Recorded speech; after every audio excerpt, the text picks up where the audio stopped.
हमारे बड़े ही प्रिय श्रीधाम वृंदावन के अच्छे कथाकार, सुप्रसिद्ध कथाकार, सरस वाणी के वक्ता श्री अनिरुद्धाचार्य जी महाराज आए। ताली बजाकर स्वागत करो। अरे आज के दिवस की मैं, आज के दिवस की मैं जाऊं बलिहारा, मेरे घर आयो राजा राम जी को प्यारा, मेरे घर आयो राजा राम जी का प्यारा।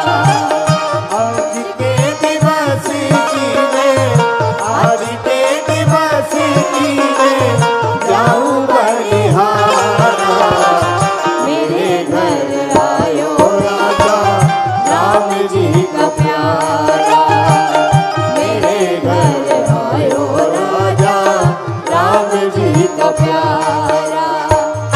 आज के दिवस की मैं, आज के दिवस की मैं जाऊं बलिहारा, मेरे घर आयो राजा राम जी का प्यारा, मेरे घर आयो राजा राम जी का प्यारा।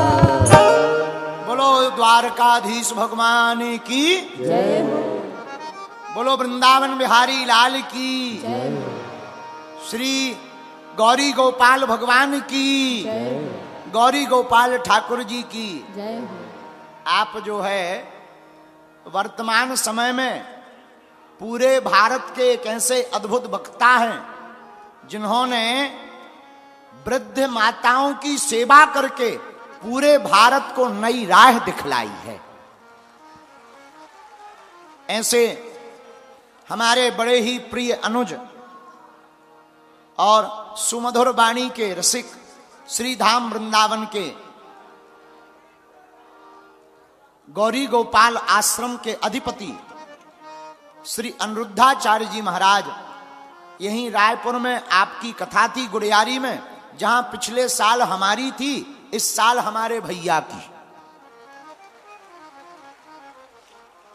और देखो हम दोनों भैया, एक आपको हम बता चुके पहली बार, लेकिन तुम लोगों को बता दें, हम दोनों भाई बुंदेलखंड के ही हैं।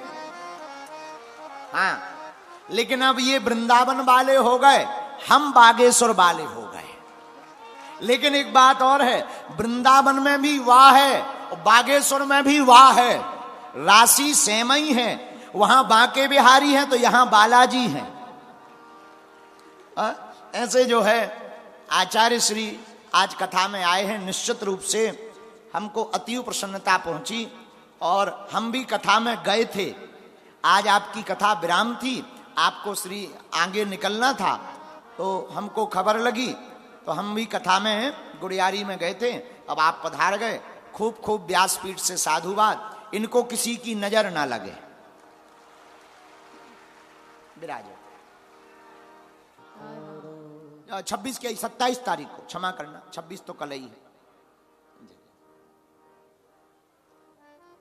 आप भी जय जय जय जय। आप तो गरीब ही होगा।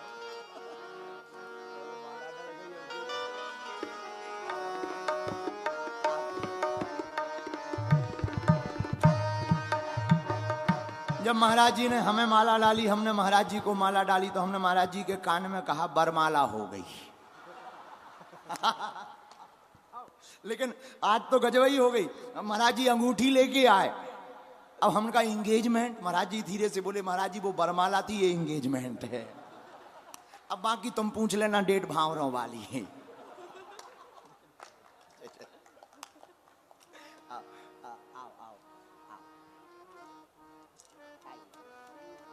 कैसे हो?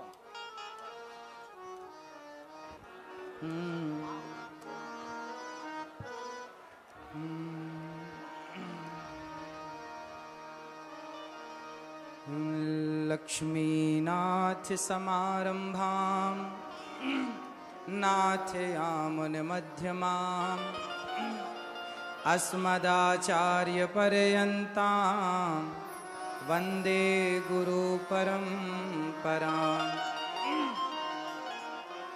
जय जय श्री राधा रमण, जय जय नवल किशोर, जय गोपी चित चोर प्रभु, जय जय माखन चोर।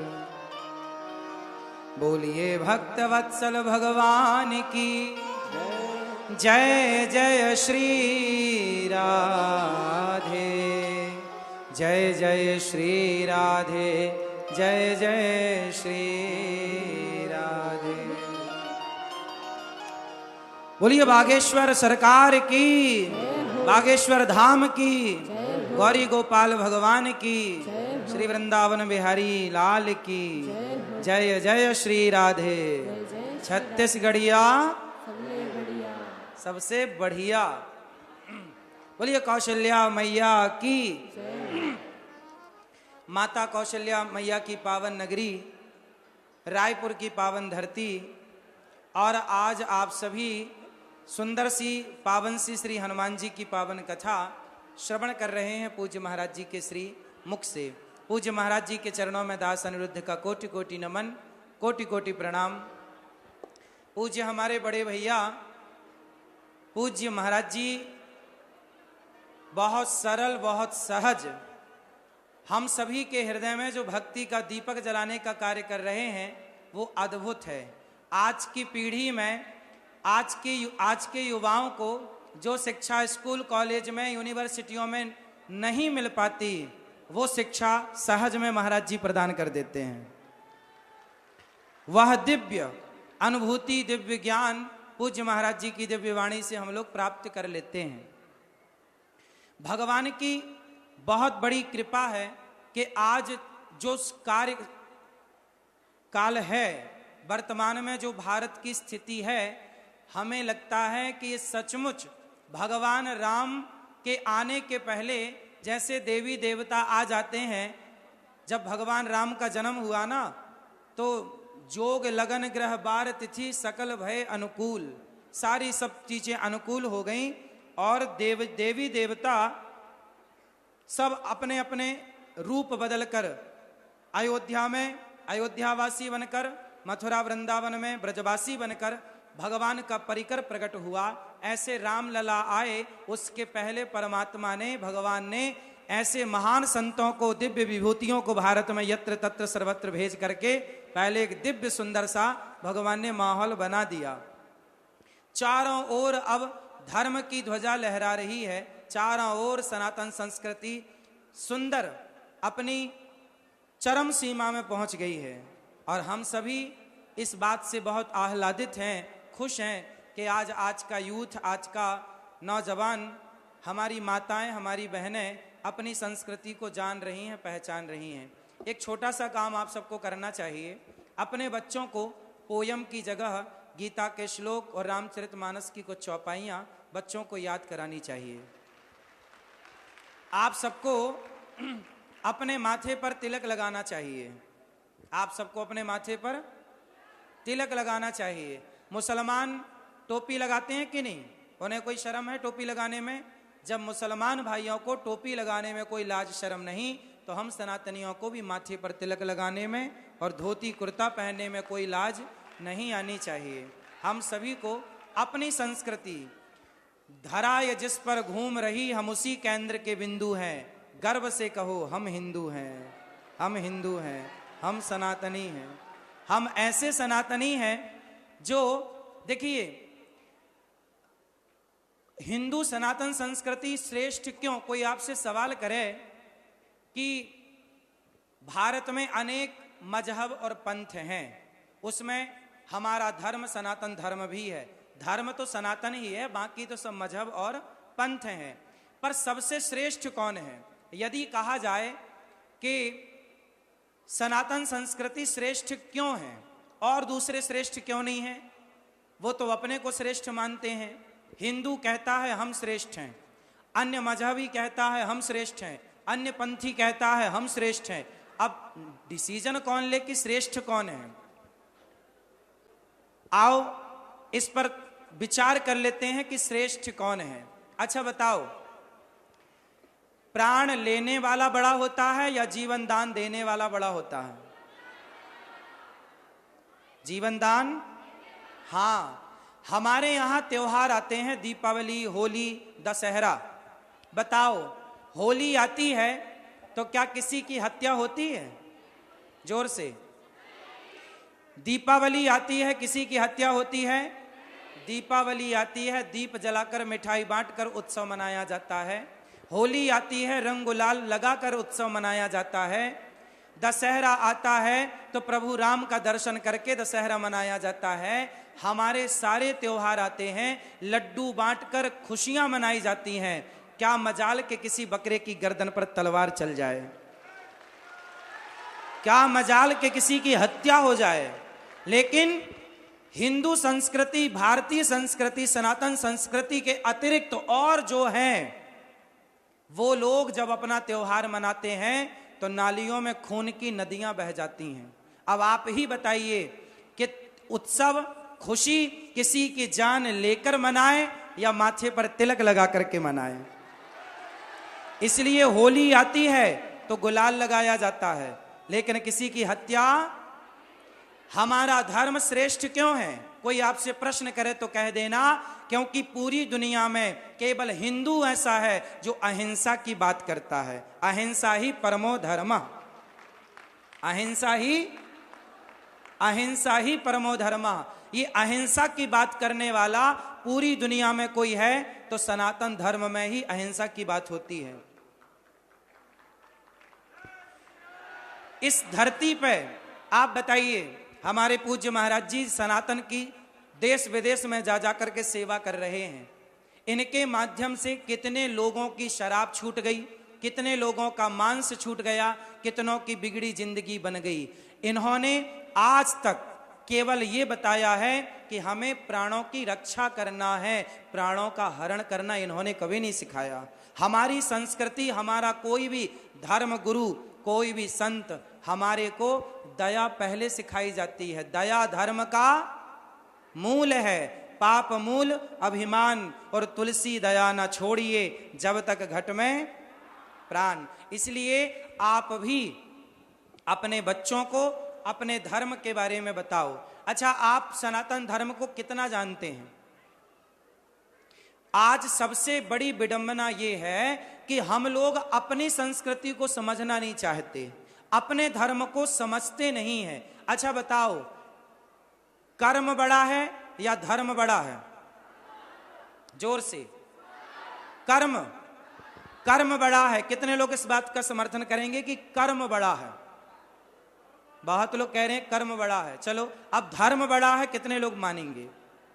ठीक है, बहुत लोग हैं जो धर्म को बड़ा मान रहे हैं, पर कुछ लोग हैं जो कर्म को भी बड़ा मानते हैं। अच्छा, कर्म, यदि आप कहते हैं जी कर्म बड़ा है, क्योंकि आपने ट्रक के पीछे लिखा तो पढ़ा होगा कर्म ही पूजा है, और ये बात ट्रकों के पीछे लिखी रहती है क्योंकि अधूरा है ना।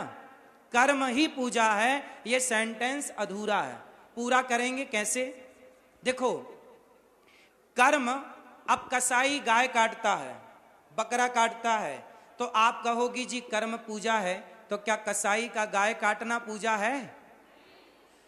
शराबी शराब पी रहा है, पूछो क्या कर रहे हो? बोलो हम तो अपना कर्म कर रहे हैं। तो क्या शराब पीना ये कर्म सही है, श्रेष्ठ है? कर्म ही पूजा है, ये बात अधूरी है। समाज में कुछ चीजें अधूरी चल रही हैं, उन्हें आपको पूरा करना है सत्संग से, ऐसे महान विभूतियों की संगति से। कर्म ही पूजा है ना। कब पूजा बनेगा? क्या शराबी का शराब पीना ये कर्म पूजा है? क्या कसाई का मांस काटना, गाय काटना, क्या ये कर्म पूजा है? कर्म बड़ा तब बनेगा जब वो धर्म से जुड़ेगा। इसलिए वो कर्म श्रेष्ठ है जो धर्म युक्त है। धर्म कितने प्रकार का होता है? धर्म कितने प्रकार का है? 4 प्रकार का। एक सामान्य धर्म, एक विशेष धर्म, एक सामान्यतर धर्म, एक विशेषतम धर्म। एक सामान्य धर्म, एक विशेष धर्म, एक विशेषतर और एक विशेषतम। 4 धर्म हैं। चारों की प्रतिमूर्ति राम, लक्ष्मण, भरत, शत्रुघ्न है। ये विषय आप समझो, लेकिन एक चीज समझाता हूं जिससे आप समझ जाएंगे पूरा।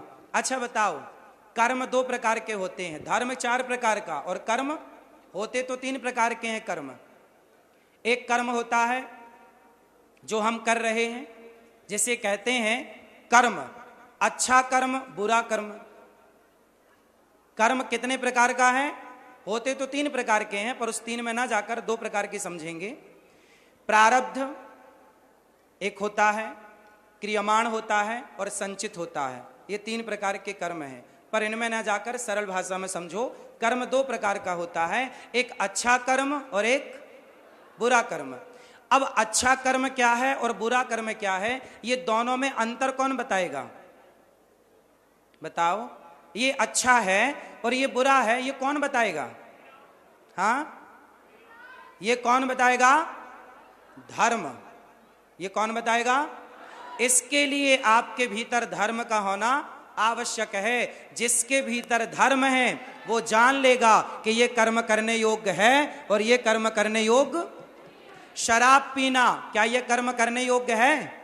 हत्या करना, क्या ये कर्म करने योग्य है? फिर जो कर्म त्यागने योग्य हैं वो त्याज्य कर्म हैं, उन्हें त्याग दीजिए। उन कर्मों को कभी ना करिए। जो कर्म करने योग्य है वो कर्म करिए, और करने योग्य कर्म में मन तब लगेगा जब भीतर धर्म होगा। धर्म ही आपको सही कर्म की ओर प्रेरित करता है। इसलिए अपने कर्म को सुधारना चाहते हो, आप झूठ बोलते हैं या नहीं? हाँ या ना? तो झूठ बोलना पाप है, नदी किनारे सांप है। किस किसने सुना है? झूठ बोलना पाप है, नदी किनारे सांप है, और काली मैया आएंगी और घींच काट के ले जाएंगी। तो झूठ बोलना, लेकिन आप जानते हैं पर मानते नहीं हैं, क्योंकि आप कर्म तो कर रहे हैं, धर्म का ज्ञान नहीं है। इसलिए वो कर्म कर रहे हैं जो कर्म आपको नरक ले जाएंगे।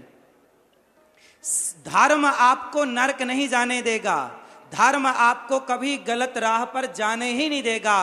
बार बार धर्म आपको कहेगा, भाई ये गलत है, सही राह पर आ जा, सही राह पर आ जा, सही राह पर आ जा। इसलिए भीतर धर्म का होना आवश्यक है। धर्म ही वो चीज है, वो वस्तु है जो इंसान को इंसान। राम के पास क्या था? उत्तर दो। और रावण के पास क्या नहीं था? रावण के पास धर्म था। रावण के पास धर्म होता तो सीता मैया को क्यों चुराता? रावण के पास धर्म। अब आप कहते हो कर्म बड़ा है, कर्म ही पूजा, तो रावण ने सीता मैया को चुराया तो कर्म ही तो किया था। क्या यह कर्म पूजा है? रावण कर्म तो करता था पर उसे धर्म का ज्ञान था, लेकिन वो मानता नहीं था। पंडित था ना बहुत बड़ा, उसे क्या ज्ञान नहीं था? हम उसे मूर्ख नहीं कह सकते, ज्ञानी तो था पर मानता नहीं था। तो जो ज्ञानी है पर माने ना, उस ज्ञान का करोगे क्या? रावण के पास ज्ञान था पर वो ज्ञान को चरितार्थ नहीं करता था। अच्छा, राम के पास क्या था? धर्म। और रावण के पास क्या नहीं था? इसलिए रावण के पुतले जलाए जाते हैं और राम के मंदिर बनाए जाते हैं, क्योंकि राम के पास रामो विग्रहवान धर्म। रावण के पास था भरा सोना खचा खचलंक की दीवार में, एक रत्ती नहीं मिला रावण को मरती वार में। जाने ना देना धर्म, करना लोभ मत धन धाम का, और धर्म ही जाता रहा तो धन रहा किस काम का। यदि आपका धर्म चला गया, आपसे प्रश्न है, आपका धर्म चला गया तो आपके पास बचा क्या? इसलिए धर्म मत जाने दो। आप यदि मांस खाते हैं तो आप किसी की हत्या का पाप माथे पर ले रहे हैं, क्या यह धर्म है?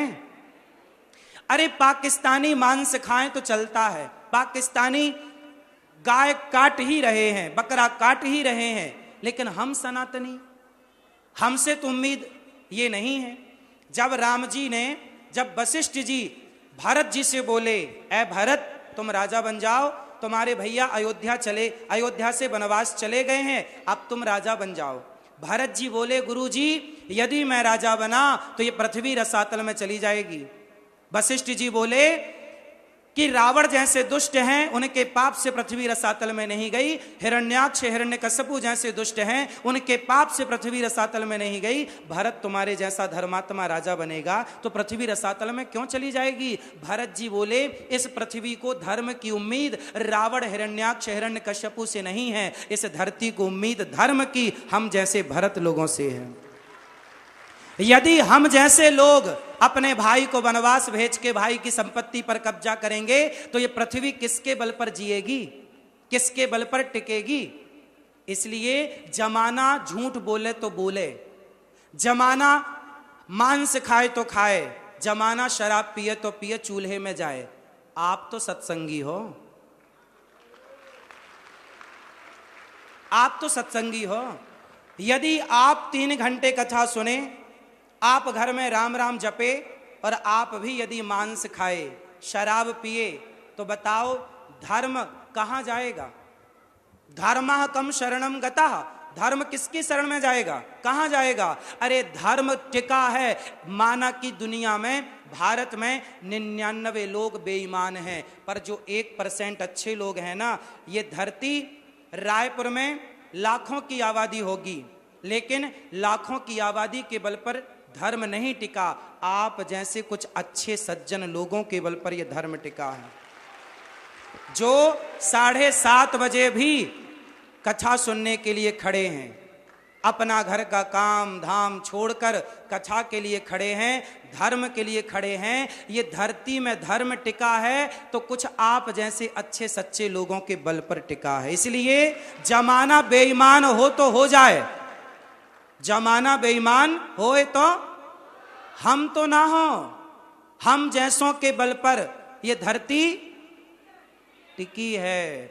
इसलिए धर्म कहता है राम की जीत, राम की जीत नहीं है, धर्म की जीत है। इसलिए राम को धर्म की मूर्ति, और जिस राम को हम मानते हैं उस राम को मानने वाले हम, अपना प्राण जाएगा तो जाएगा, प्राण तो फिर आ जाएगा, पर धर्म जाएगा तो नहीं आएगा। इसलिए प्राण जाए पर वचन मीन्स धर्म, प्राण जाए पर धर्म न जाए। इसलिए आज मुझे पक्का वादा करो, पूज्य महाराज जी इतनी सुंदर कथा सुना रहे हैं, आप किसी भी परिस्थिति में कोशिश करो कि झूठ नहीं बोलेंगे। किसी भी परिस्थिति में भूखे मरेंगे तो मरेंगे, पर मांस नहीं खाएंगे। आप मांस तो वैसे भी नहीं खाते होंगे, फिर भी मत खाइएगा। खाता भी कोई हो तो मांस नहीं। शराब लोग पिए तो पिए, आप मत पीजिएगा, क्योंकि जिम्मेदारी किसकी है? आपकी। क्योंकि धर्म को लेकर चलने वाले कौन हैं? आप। इसलिए आपकी ज्यादा जिम्मेदारी है। तो जिम्मेदार बनेंगे ना? यदि आप जिम्मेदार बनेंगे तब फिर और मजा आएगा ये कहने में कि छत्तीसगढ़िया,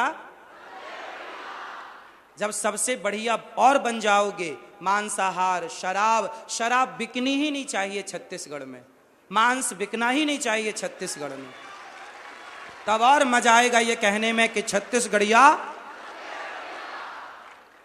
तो आप कितने लोग बात से सहमत हैं कि प्राण जाए पर? राम के पास क्या था और रावण के पास क्या नहीं था? हाँ, तो आपके पास क्या होगा? पैसा कम है चलेगा, पैसा तो बादशाह के पास भी बहुत होता है, पर धर्म नहीं होता। लेकिन घास की झोपड़ी में एक पतिव्रता नारी, जिसके पास खाने को रोटी ना हो, पर वो फटी साड़ी पर हो, पर वो पतिव्रता नारी ऐसी है। माता अनुसुईया झोपड़ी में रहती थी, पर ऐसी थी कि वो ब्रह्मा विष्णु महेश को बच्चा बना करके अपना दूध पिलाया। ये है धर्म। यदि आप धर्म के राह पर हैं तो ब्रह्मा विष्णु महेश भी बच्चा बन के दूध पीते हैं माता अनुसुईया का। और यदि आप धर्म के रास्ते से खिसक गए तो सोने की लंका में भी आग लग जाएगी। इसलिए जाने ना देना धर्म, करना लोभ मत धन धाम का, और धर्म ही जाता रहा तो धन रहा किस काम का। हमारे महाराज जी देखो, दिन भर आपकी सेवा करते हैं, सुबह जागते से लेकर 12-12 बज जाता है सोने में। कब खाते हैं, कब पीते हैं, कब ना कोई अपने लिए, इनकी जिंदगी अपने लिए नहीं है, इनका अपना कोई सुख नहीं है। संतों का अपना कोई सुख नहीं होता, समाज का सुख ही संतों का सुख होता है।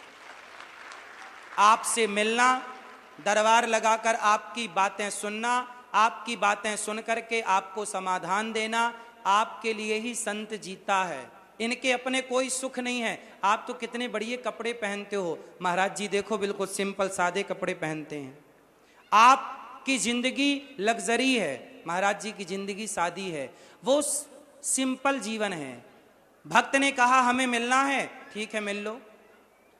आपकी इच्छाओं के लिए संतों ने बलिदान दिए हैं, आपकी खुशियों के लिए कि हमारा भारत, हमारी संस्कृति, अखंड भारत का सपना, हिंदू राष्ट्र का सपना देखते हो ना, तो हिंदू राष्ट्र का सपना तब साकार होगा, तब साकार होगा जब आपका बच्चा, कोई संत, अभी कोई संत जाता है ना तो आप अपने बच्चे से बोलते हो बेटा पोयम सुना, पोयम पोयम ना, तब हिंदू राष्ट्र बनेगा जब कोई आपके घर आए और आप अपने बच्चे को कहो, फूफा जी आए, मौसा जी आए, दादी आई, मामी आई, चाची आई, तो आप अपने बच्चे से कहो बेटा चलो दादी को, नानी को, चाची को भगवद गीता के 5 श्लोक सुनाओ चलो।